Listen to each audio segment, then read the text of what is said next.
We did not do C, we did B. I didn't because there's this, we did. All right, so what we did yesterday.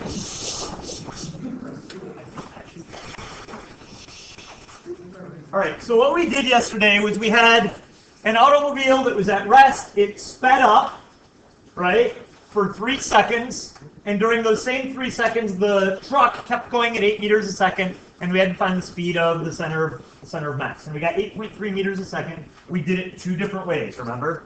The first way we did it was by using this equation. Mass times velocity plus mass times velocity, kind of a weighted average, right?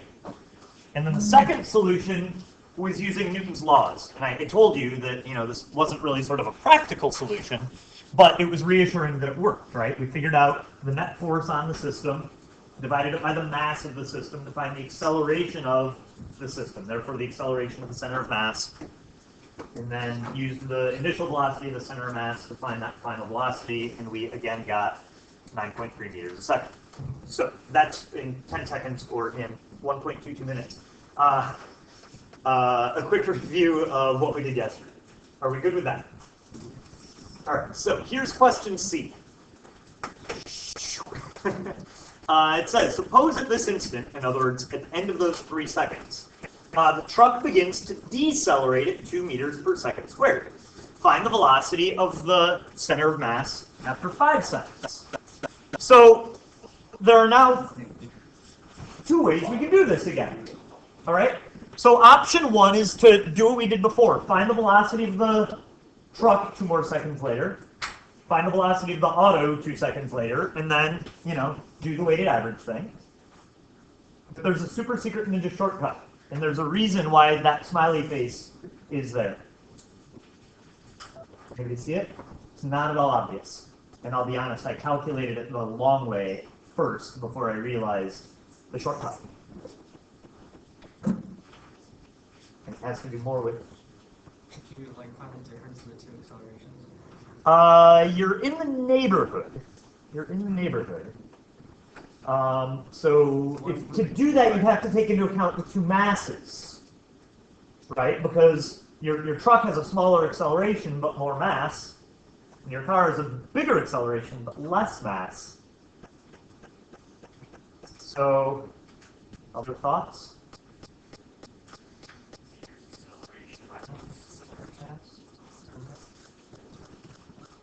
Kind of. All right. So yesterday we saw 2 solutions, right? Our first solution was to do this weighted average. And so we could do this again, but what we'd have to do is we'd have to find the velocity of the auto after 5 seconds, the velocity of the truck after 5 seconds, and then do it. And that would work, and it totally works, and it's correct. Okay? Our other method was to look at the net force on the system. All right, so let's do this for a minute. So in this problem, here's what we've got. We've got the auto. I don't know why I put that there. Okay, so the auto had a mass of 1,000 kilograms, right? What's its acceleration? 4 meters a second squared, right? That means that the force of friction pushing the auto forward, causing it to accelerate, is 4,000 newtons. We figured that out yesterday, right? Good? Now, in part C, what's the truck doing?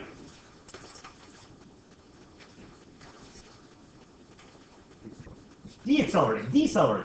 So the truck has a mass of 2,000 kilograms and an acceleration of negative 2 meters a second squared. So what's the net force on the truck? Negative 4,000 newtons. So what's the net force on the system? 0. What does that mean about the velocity of the system? It's constant. So the velocity should still be 9.3 meters a second. All right? Now, if you go through the math and you figure out the velocity of the truck after 5 seconds and the velocity of the auto after 5 seconds and do the weighted average, it gives you the same answer. Worth doing. Make sense? Why are these the only 2 forces I need to worry about? Because of the chains. those are the only two external forces that are going to affect the motion of the two vehicles, of the two objects in the system. Yeah. So if it wasn't zero, we would do the other way. Yeah. Questions on that, you guys? Okay, cool. So let's move on to momentum. I think these notes today are going to be pretty quick. I think with one exception, everything here hopefully is review for you guys. Okay. So, and I'm gonna start assuming nothing. So, okay, so here we go. We're gonna talk about what are called impulse and momentum. Okay. So, do you guys remember what momentum is? Yeah, mass times velocity. Okay. It's a vector. All right, because you're multiplying a scalar by a vector. So, momentum is a vector. It's mass times velocity. The direction of your momentum vector is exactly the same as the direction of your velocity vector. Okay? It's like you're weighing your velocity with mass, right? So a truck going at 20 miles an hour has more motion, more momentum than a bicycle going 20 miles an hour, right? So that's, you've got the same amount of velocity, but more mass doing it. Follow? Yeah. All right. So a couple things that you should be aware of. I just said this, but so the momentum points in the same direction as the velocity. They're both vectors, they point in the same direction. All right? The only way that you can change your momentum is if you have a net external force, right? Because look, the only way you can change the momentum of an object is if you change the velocity. Right? Okay? And the only way you can change the velocity is if you have a net force, right? Okay? Now, Newton, when he originally came up with Newton's laws, that's a weird sentence. He defined force as the rate at which the momentum changes. Okay? Which is not at all intuitive. But, so this turns out to be true. And in a minute, I'll kind of show you something that I think will be a little bit more enlightening in terms of explaining why that's true. So I'm going to ask you to just sort of store that in the back of your head for a minute. Let me move forward, and then we'll double back and I'll show you sort of where that came from. Yeah. Wait, so force is the derivative of momentum? It's how quickly your momentum changes. The rate of change. Yep. Is that not what I said the first time? Yeah, it is. Okay. Okay. I was worried I misspoke. Yeah, no. Okay. So everybody good? All right. So. All right. So. In order to change the momentum, we got to change the velocity. We already talked about that, right? Okay? In order to change the velocity, you have to have a net force. We already talked about that. So, in a simple case where the mass and the net force are fixed, here's what we get. So, this symbol here is change in momentum, right? Power is a capital P. Momentum is a lowercase p. Really, I'm glad you pointed that out. Yeah. And it's frustrating that momentum is p. I think it's because m is mass and they ran out of letters. Okay. So, how do you find change in anything, you guys? No, even easier than that. Like you're in chemistry, you're measuring the temperature of something changing. How do you find the change in temperature? Final minus initial, right? So change in momentum. Oh, well that's final momentum minus initial momentum, right? Okay, well, but how do you find momentum? Well, momentum is mass times velocity, right? So to find the final momentum, oh, well, that should just be the mass times the final velocity, right? And to find the initial momentum, that should be mass times initial velocity, right? So we can factor out an m, and you get this, mass times Vf minus Vi. And you will very often in first year physics textbooks still see this equation. Change in momentum is mass times change in velocity. That's this, right? Okay? Now,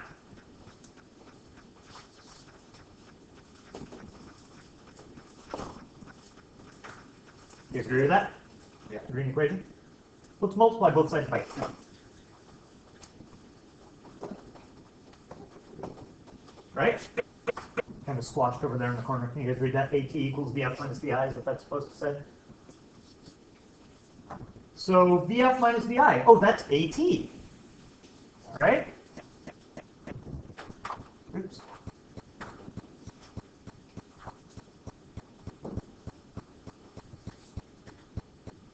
Make sense? Okay. But that's the same as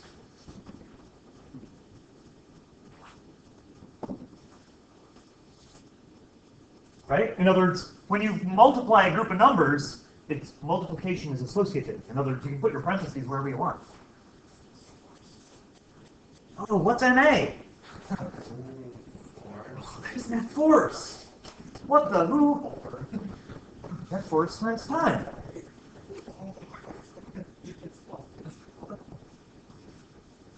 Okay? All right, now, so what we just learned another equation for change in momentum. It's net force times time. That's if your force is Assuming your force is constant, correct. All right? Now, this thing, somebody gave it a name, and I'll be honest, so this thing here is called impulse. The symbol for impulse is a capital letter J. S is a joule. So joules is a unit.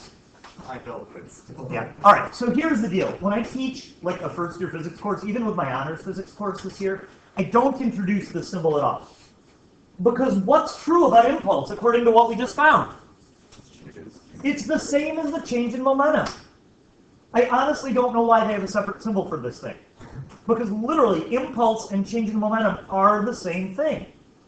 Right? That's what this equation shows us. Right? That's what impulse is. Impulse is how much your momentum changes. Okay? So if I'm being a purist, here are the equations we'd use.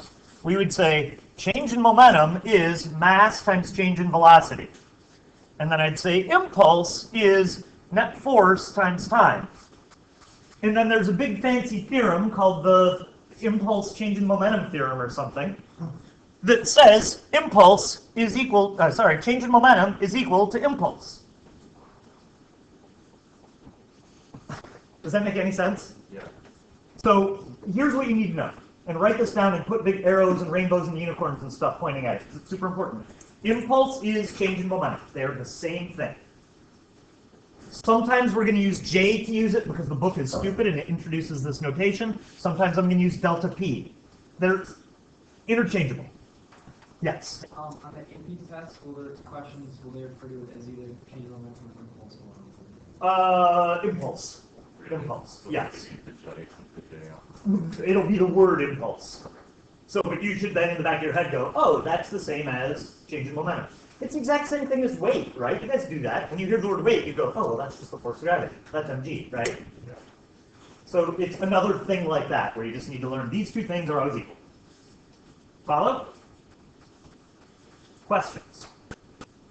Okay. So this buys us a really strong problem-solving technique, which is this. Net force times time equals mass times Vf minus Vi. Right? So if you have a problem where your force is fixed, you can solve this. But in a sense, this is kind of dumb, because if you divide both sides by m, and then divide both sides by t, look what you get. You get net force over mass equals Vf minus Vi over t. Right? So really, it's nothing new, right? We already knew that. What did you say? He said acceleration equals acceleration. Oh, right, which is what this equation says, right? Cool? So, let me rewind and do with this real quick. Remember a minute ago I said that Newton originally defined force as the rate at which the momentum changes? Look, if you divide this by time, you get net force equals mass times Vf minus Vi, that's your change in momentum, divided by the time, it's the rate at which your momentum changes. Cool? So that is what this is showing us, but this is just the calculus version. Follow? Questions? Okay, so let me see here. Okay, so let's talk about this a little bit more. I coined a word here. I'm pretty happy with it. So graphically and calculusally, is that right? Calculusally? You guys, I'm mad at you. All right, so check it out. So look, for a fixed force, let's make a little graph here. So suppose I've got a fixed force. I'm going to make a graph of force versus time. All right, so let's suppose that I've got a force of, say, 5 newtons for 3 seconds. I could find my change in momentum, right, by doing force times time, right? Wouldn't that just give me the area? Right? So that area there is my J. It's my change in momentum. It's my impulse. Okay, so work is the integral of a force versus position graph. Oh, yes. Oh, I'm glad you pointed that out. Yes. And the change in momentum is force and time. Good. Correct. Yes. Really, really good. Yeah. So I want to. That's so important. I want to write it down. But let me get to that part over here. All right. So does everybody kind of see what I'm saying here? That force times time gives you impulse. That's what we already do, right? Okay. All right. Now, and if it's a variable force, you can't just do force times time. Alex just told us what we have to do. What do we have to do? Integrate, right? So if you've got a variable force, then it's this. Force time. Oops. I'm happy with that graph. Time. So if I find this area, that's my change in momentum or my impulse. So impulse is the integral of force with respect to time.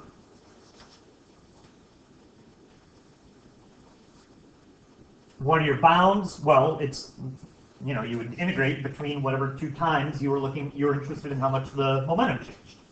You know, so if you wanted to find out how much the momentum changed between t equals 1 and t equals 4, you'd integrate from 1 second to 4 seconds.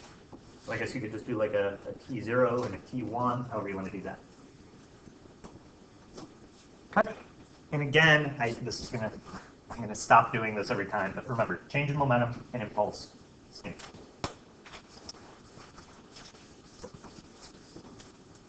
Cool?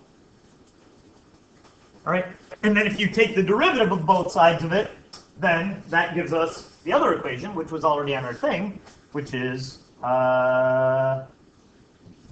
force equals the derivative of momentum with respect to time. Cool? I guess I should say that.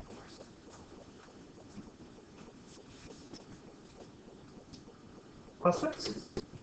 This is not even apply to this, but is the integral of a force versus position graph a change in work or just It's the change in energy, which is work.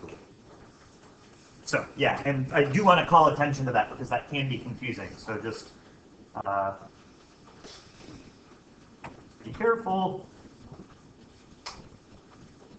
Work is the integral of force, not with respect to position. Not with respect to time, but with respect to position. So you go from x naught to x1 instead of t naught to t1. So I'm super glad you asked that question, Alex, because I would not have thought to call attention to that. Cool. I mean, are you guys starting to make this connection? And maybe I should have made a bigger point of this. So, like, change in momentum is net force times time, right? But if your net force isn't constant, then you integrate, right?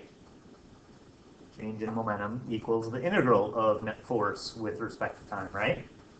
Same thing over here. Work is usually force times distance, right? Out of my way. Work, in a simple case, work is force times distance, right? But if your work isn't, or if your force isn't constant, then that's when you have to take an integral, right? It's the integral of force with respect to your position. Cool? Because integral is area. And how do you find the area? Well, it's length times width, right? This is length times width. Cool? All right. Questions with what's up here? Okay. So the book makes this big distinction about collisions, and in my mind, an impulse doesn't have to be caused by a collision. An impulse can be caused by any sort of external force. Okay? The book specifically refers to an impulse during a collision, but that's not the only time that a collision, or sorry, that's not the only time an impulse can happen. You know, like if I go over here and push this desk, I can, you know, give the desk an impulse. I can give the desk a change in momentum, even though that's not a collision in the pure sense of it, you know? So this page is basically just more of what I just told you, right? This is that integral that we just came up with.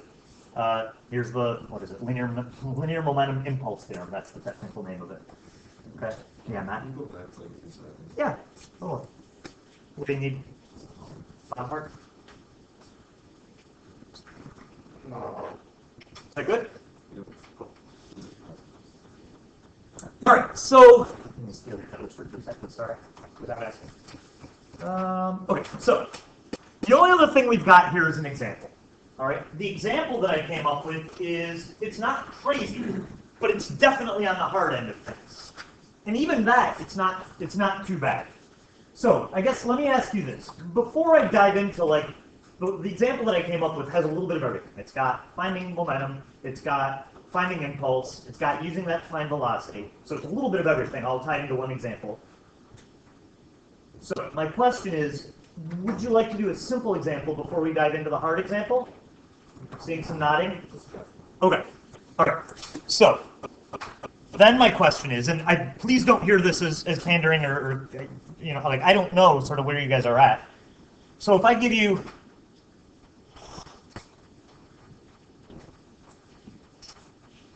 if we've got a car that has a mass of 1,000 kilograms and it's moving at 5 meters a second squared, are we good with how to find the momentum? Let's take a second. Nope.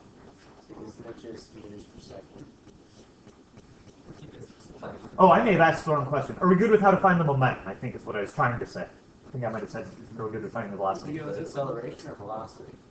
Let me write it down.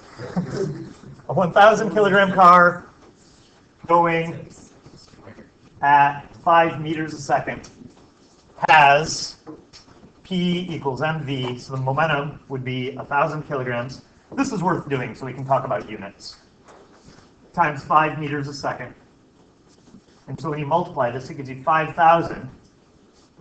And the units are kilograms times meters per second. And unfortunately, there's no better way to do that. Good?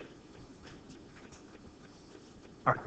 So let me give you, let's step it up a notch. All right, so imagine this, I don't know, 0.30 kilogram soccer ball. This is like I just did a problem like this with my regular physics kids this morning. Soccer ball rolls at, I don't know, about 12 meters a second toward Roy.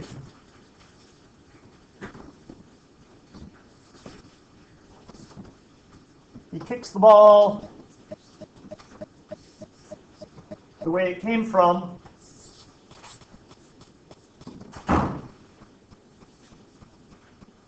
With a force of, let's say, 900 newtons. If his foot is in contact with the ball for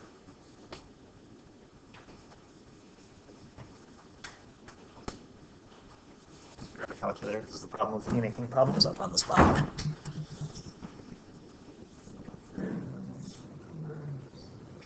Let's just call it 0.3 seconds. Oh wait, we've already got a 0.3. 0.40 seconds. Find the ball's final velocity. Now, hey, sorry about my horrible handwriting. So everybody read my chicken scratches there.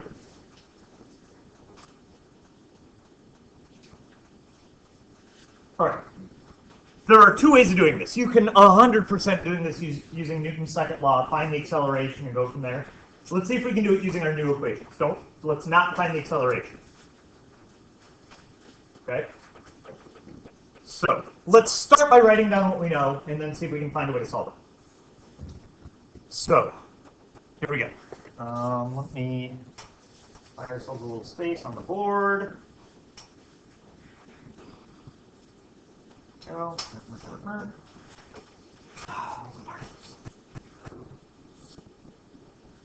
Try again.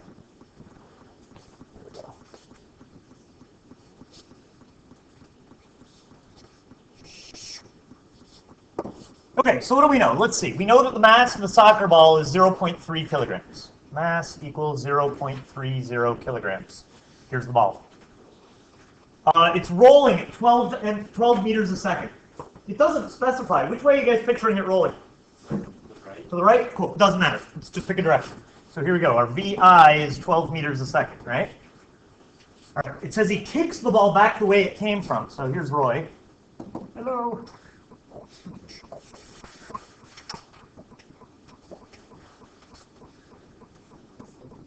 Here's the force of Roy.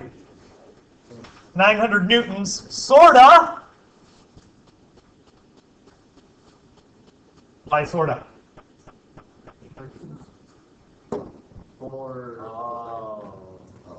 Why is it negative? Because it's in the opposite direction as our velocity vector, right? Follow? Right. Now, notice if I had my drawing flip-flopped, that would be fine. Then my velocity would be negative and my force would be positive, right? But something's got to be negative because the force and the velocity are working against each other. It's said sloppily on TV. All right. Let's see. It says if his foot is in contact with the ball for 0.40 seconds, then what's the final velocity of the ball? So clearly, we could do force divided by mass, get the acceleration, and then do Vf equals Vi plus At, and that would work, right? All right, but let's see if we can do it in terms of our new equations.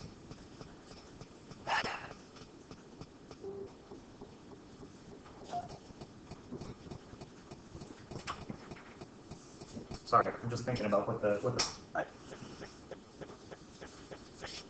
All right, so here are the equations we just learned. We just learned that change in momentum is net force times time, and we know that change in momentum is Pf minus Pi, and we know that change in momentum is mass times Vf minus Vi.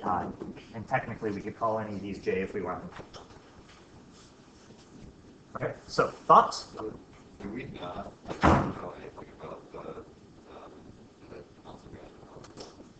No, that's the next section.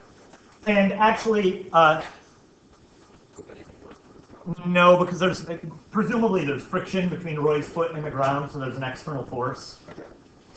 So I wouldn't think of this question as a collision necessarily. I would think of it as you've got an external force on the ball, and that external force is creating an impulse, creating a change in momentum. Okay? Okay, so, I mean, the idea is the ball's got some initial momentum, right? Roy's kicking it and changing that momentum. Any of these expressions will tell us how much the momentum changes, right? So in my honors or regular physics class, the way we would solve this is we combine these two equations to come up with this. Net force times time equals mass times Vf minus Vi. And plug in your numbers. So let's see, our net force in this example looks like it's just negative 900 newtons. That's how hard Roy's kicking it. This puts in contact with the ball for 0.40 seconds. That's equal to the mass of the ball, 0.30 kilograms, times the final velocity, which is what I'm looking for, minus 12 meters a second. That was our VF. And solve it.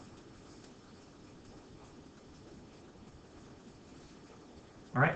So let me point something out about what happens when you do this. When you multiply this, oh shoot. Typo. Sorry, we're going to make this 0.04, not 0.4. Sorry.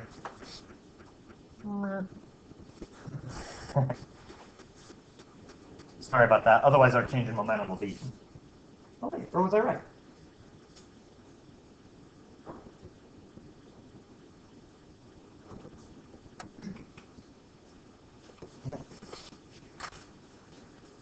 sorry. 900 times 0.4 divided by 0.3. Yeah, teach me to make up problems on the spot without thinking about them. What are you looking for? What would make it not? Yeah, nothing. I did this from memory. All right, yeah, let's leave it as 0.04. We're still going to get a crazy velocity for the soccer ball, but whatever. It's the concept that we're more worried about, right? Okay. Okay, so when you multiply this out,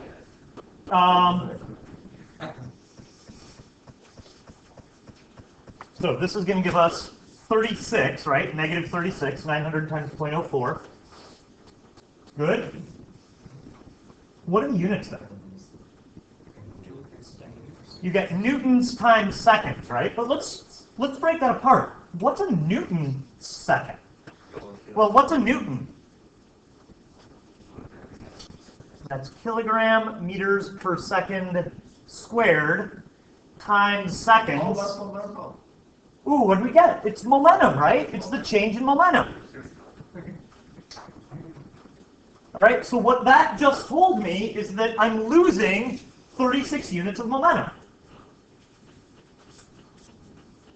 Make sense? Questions? All right, so this equals 0.30 kilograms times VF minus 12 meters a second. So now just what do we do now? Solve it. Divide by 0.3, right? So 36 divided by 0.3 gives you negative 120. What did I do? Oh yeah, right, yeah, this works. Okay. Equals VF minus 12, and then add 12, and your VF turns out to be negative 108 meters a second. So this guy's got a really good foot. So, sorry, it's the problem with making up a problem on the spot. But conceptually, do you understand what happened there, even though we got a crazy huge number?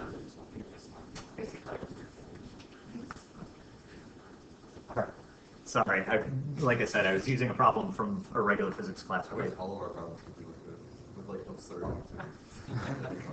All right, so conceptually, are we okay with what happened here? Yeah.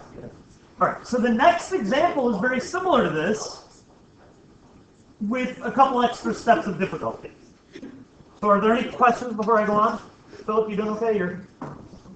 Everybody good? Okay, so here we go.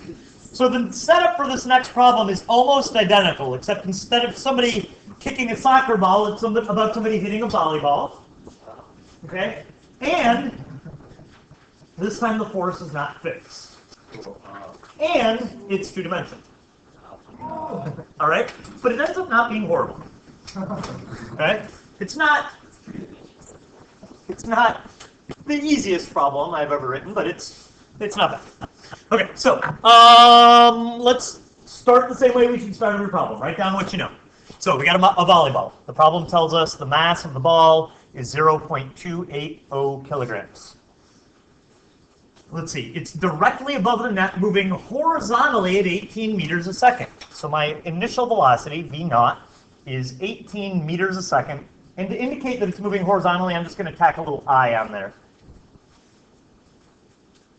If you don't like that notation, you're welcome to just write, in the X direction or whatever. But in some fashion, we need to keep track of that fact. All right? And at that instant, it says the player hits the ball back the way that it came from with a force whose magnitude is given by this mess. 7.2 times 10 to the 4th t minus 2.4 times 10 to the 6th t squared, with F in newtons and P in seconds. Well, it depends on the time, right? So if my time is small, it's not that much force. All right. Now, the force is exerted at 60 degrees below the horizontal. So 60 degrees F. Make sense? So they're like spiking the ball down towards the ground. Good. All right. Now I have not taken something into account here, which I didn't. I made sure that I pointed it out when we did the soccer ball problem, but I've neglected it here. Good. Yeah, I need to make something here negative, right? So since I already drew my force vector in, let's do this. Let's make our initial velocity negative. The ball's coming this way, and we're spiking it that way. So here's our little drawing. Here's the ball. Here's our person with their hand. Force. Leading up. Follow? Everybody good? All right. It says the force is exerted at 60 degrees below the horizontal for 0.03 seconds.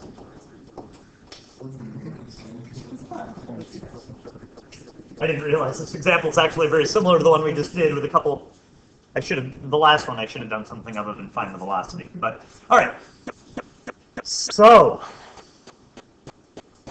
thoughts about where to start? Sure, what do you got, Kurt? Would you pick the integral of your force equation from 0 to 0.3 to find your impulse? Very good. Exactly right. Yeah. We need to figure out how much our momentum changed. Okay? Integrating this force will tell us how much the momentum changed. Okay? So that's exactly our next step. So here we go. So our change in momentum, aka our J, is equal to the integral from 0 to 0.03 seconds of this force. So 7.2 to 10 to the 4th t minus 2.4 times 10 to the 6th t squared dt.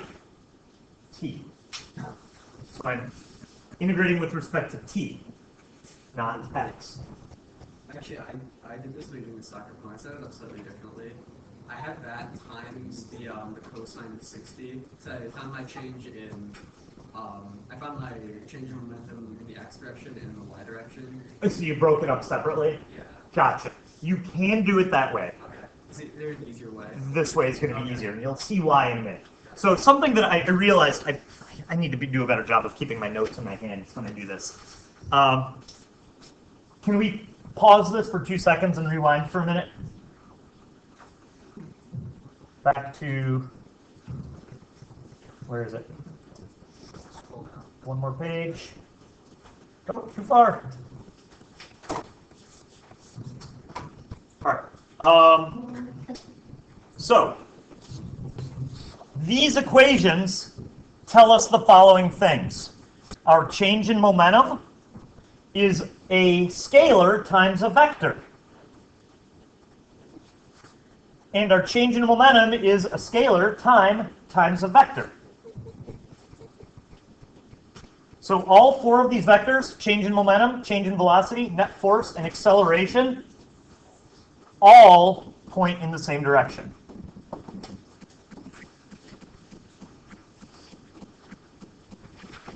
Right? You already knew this, right? You know that the force causes the acceleration, right? And acceleration is change in velocity divided by time, so it makes sense that your change in velocity would be in the same direction as the acceleration. Right? And then since change in momentum is just mass times change in velocity, that's in the same direction. Right? So what I'm going to do, Kurt, is I'm going to figure out the magnitude of my change in momentum. I can then use that time the magnitude of my change in velocity, and then it's just adding velocity vectors. Follow? All right, so this is a helpful trick. Make sense? Okay, cool. I'm glad you brought that up because I would have neglected to say that. Wait, could you go back to that? No, you're fine. You're fine. You guys gotta let me know if I'm going too fast, or too slow, or talking out of my ass, or what. Don't let me know that actually. Is that A is an acceleration? Yes, A is acceleration. Where I have a water bottle.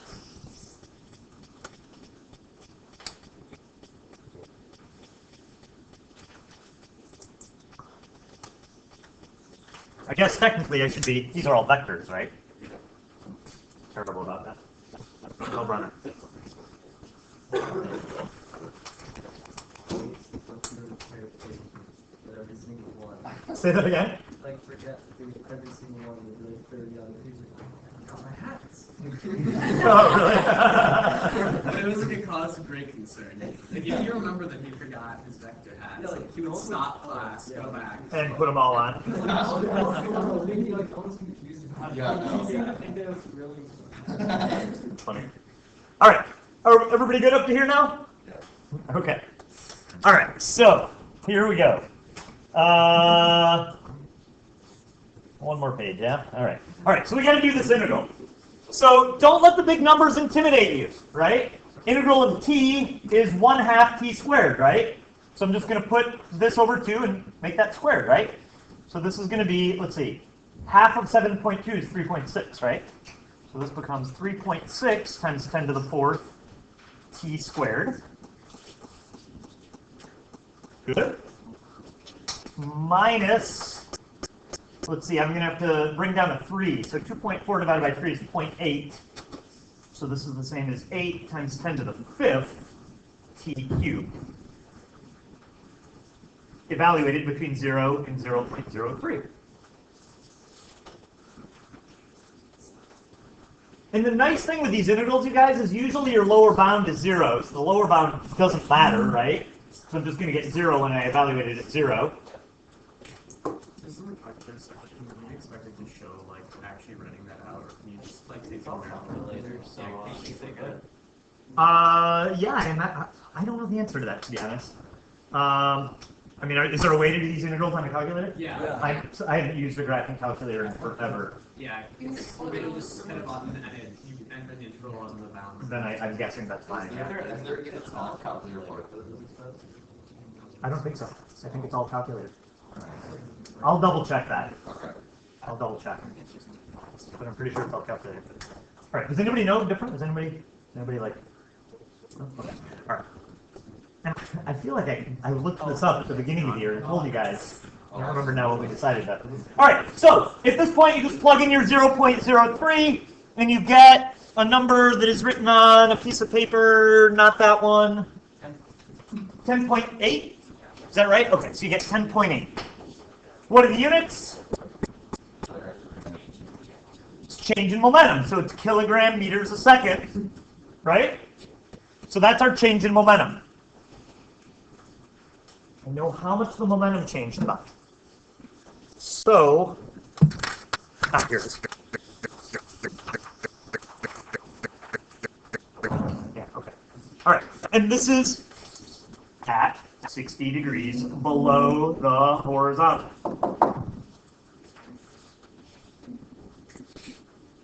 Good.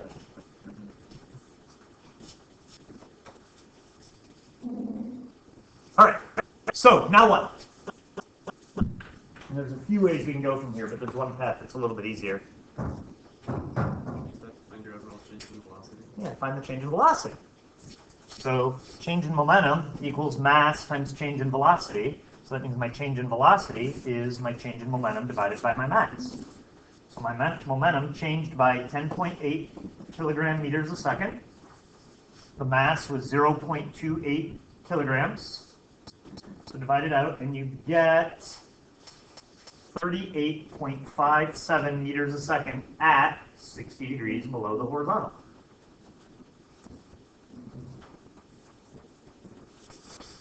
And we're trying to find our VF.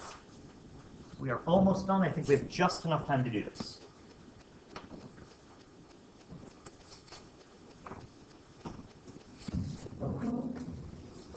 So, change in velocity is VF minus VI.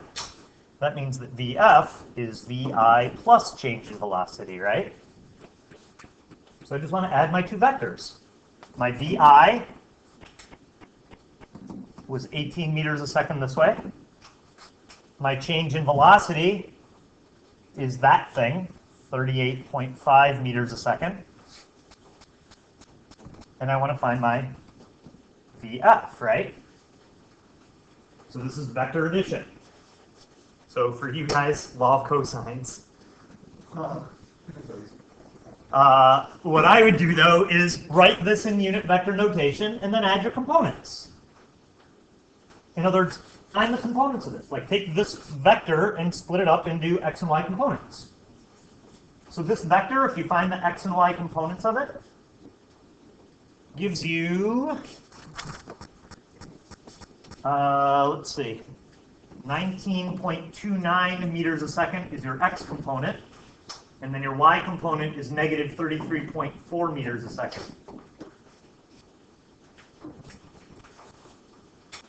So that's my change in velocity, plus my VI, which is negative 18 meters a second.